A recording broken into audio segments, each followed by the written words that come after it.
So glad you could join us today. My name is Keith. I'm with Pipeline Social Media, and I'm here to introduce our brand new series called Pipeline Live. We're going to take the next 15 minutes to tackle some of your digital marketing questions so you can better market your business on social media. Today, we're going to cover some social media questions with one of our leaders here at Pipeline Social Media, and that is Leslie Wilkins. Thanks for having me. So we have a few questions already, but as we go through the next 15 minutes, we would love for you to send us some questions in the comments, and we'll be able to hopefully tackle those in the next 15 minutes. So we're going to start with our first question. Are you ready? Sure. Here we go. What do I post to my business's social media? So I guess that's what kind of strategy, what kind of posting do I do to my business social media? So there you go, Leslie. Okay. We get this question a lot, and what businesses don't realize is they already have the resources they need to produce great content. What helps me is I think of posts as post categories, and then I rotate them every week or month. So let me show you what I'm talking about.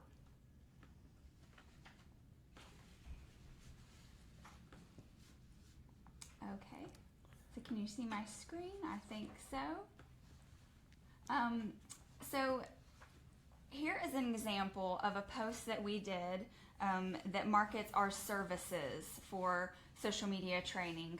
This is something that you can do too. You want to think about all of the services that you provide and list this out into a post rotation. So if you're an insurance agent, you might want to post about your auto, home, and life insurance products. Okay.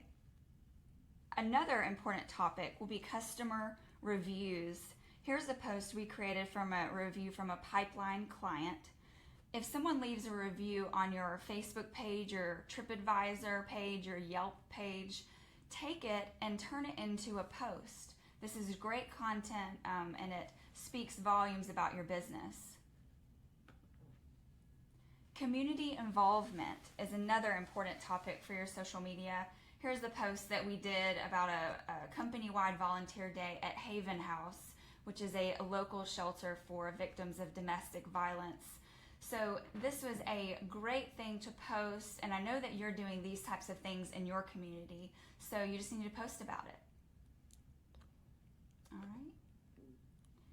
Here is an example of a birthday post, or maybe it's a staff highlight, and we have lovely Keith here, yes. Wishing him a happy birthday. And Keith, was this your 50th birthday? No, it was not. Thanks, though. Appreciate it. But it is around the corner, so I hope you bring a good big gift. Yes.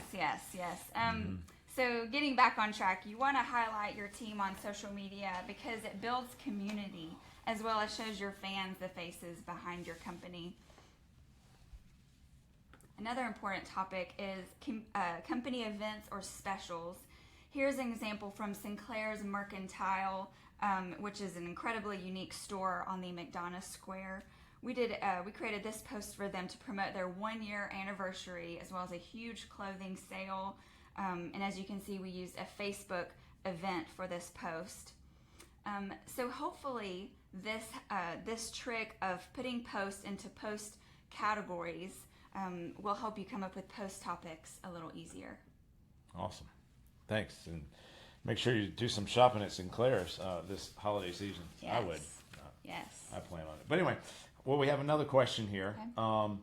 And it's an important question that a lot of businesses, I think, are struggling with. And here's a question. If I only had time to be on one social media channel, which one should I choose?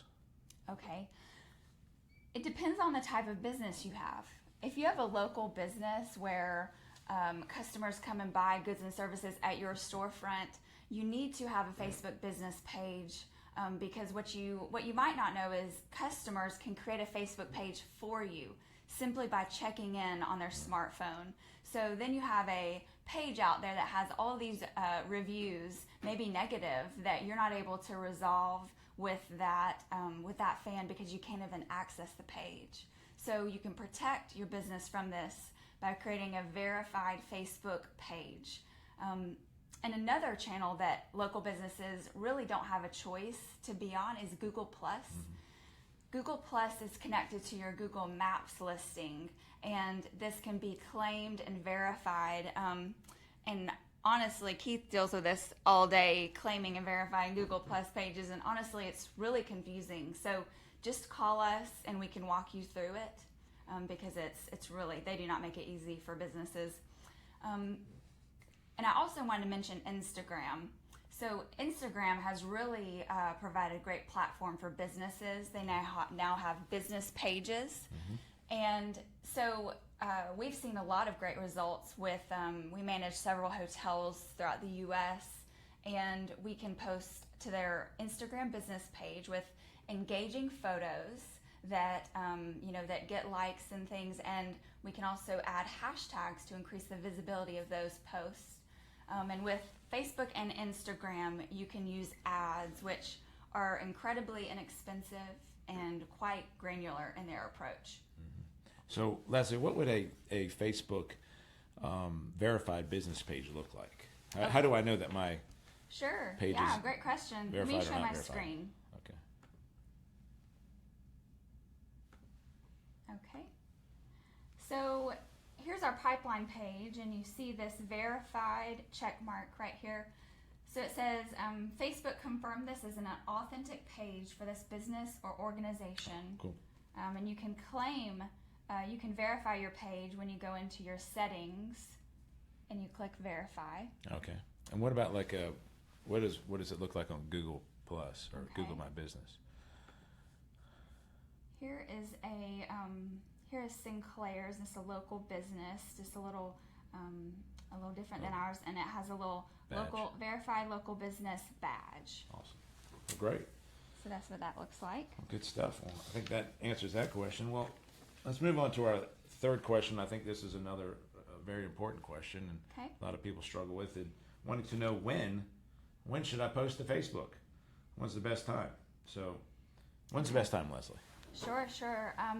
It's very important to post when your fans are online, because if you're creating these great posts and nobody's seeing them, that's just a waste of your time. So you can determine when to post to your page by going to the Insights.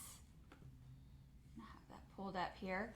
So you can go to your Facebook business page and click Insights and then click Post. And you are able to see a graph that shows when your fans are online. So at the top, you see the number of fans on, last Sunday, last Monday, last Tuesday, last Wednesday. And you can also see the number. So if you see a higher number of fans online a certain day of the week, those are the days of the week that you want to post. So Wednesday is a good day for pipeline. And so if you hover over the day, then you get more information, and it shows you exactly the curve of the graph exactly for the previous Wednesday. And note right here, I hope you can see this okay, you can see the time. So here's 3 a.m., 6 a.m., 9 a.m., 3 a.m., 6 and 9. And so if I hover over Wednesday, I'm able to see when fans are starting to get online.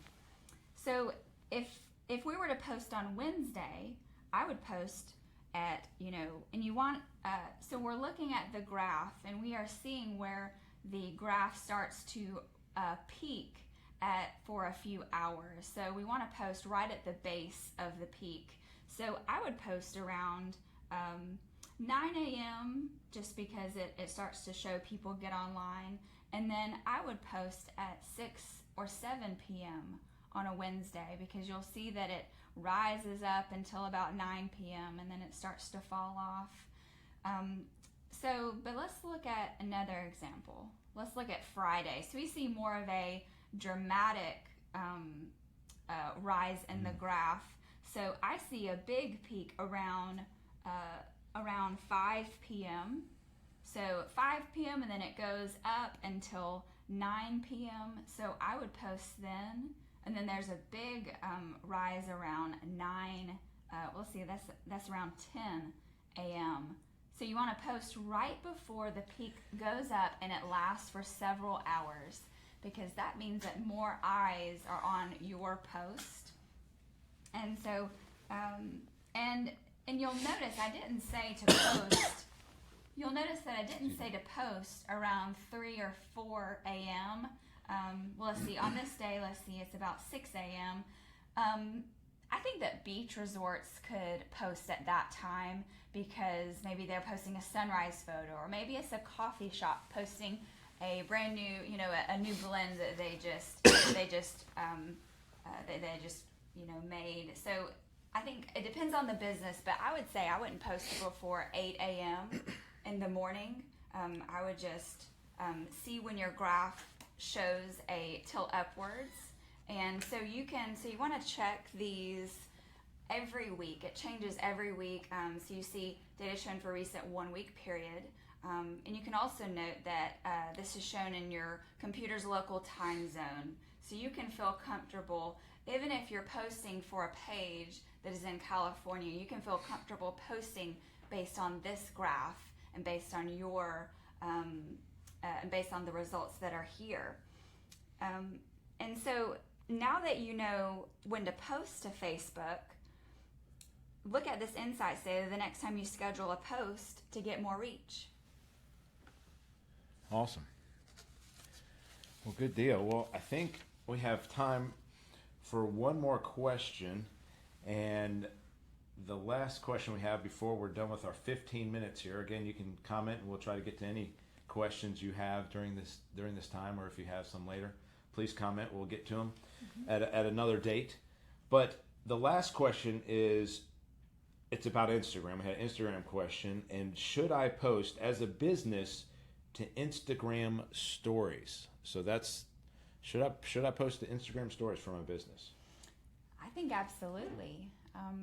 It hasn't been around for very long, and if you don't know what an Instagram story is, they show up at the top of Instagram's feed, and you'll see some things from your friends, and sometimes it's funny, or sometimes you see businesses do it, but it only lasts for 24 hours. And so, but you could do this in addition to posting to your Instagram feed. And so, and a lot of brands don't take advantage of it. So I think that it would be a great effort, because not many brands are taking advantage of it. So I would post special events. I would post, maybe it's something funny going on at the office. Maybe you had a dress-up day like we had yesterday with Halloween. Yep, it's good. And so capture those moments that you might not feel inclined to post to your Instagram feed. A lot of us are concerned with having, a great feed that, the photos all look similar. Yeah. So this is an easy way to post those moments that you wanna show people about, but they might not belong on your Instagram feed. Awesome. Well, thank you very much. All right. Well, that's good. Well, that about wraps up our time here with you today. So we appreciate you tuning in for our Facebook Live here. So if you want more information about us and our social media, you can go check out pipelinesocialmedia.com. That's our website. And you can click on the blog tab, and there's some great information, some great blogs that have been written by our team here about social media and other things, websites. So great information there. Please check that out. But I think we've had a good time today. Thank you for answering the questions, Leslie. Thank you. So we'll see you next time. Thanks for joining us. Thank you.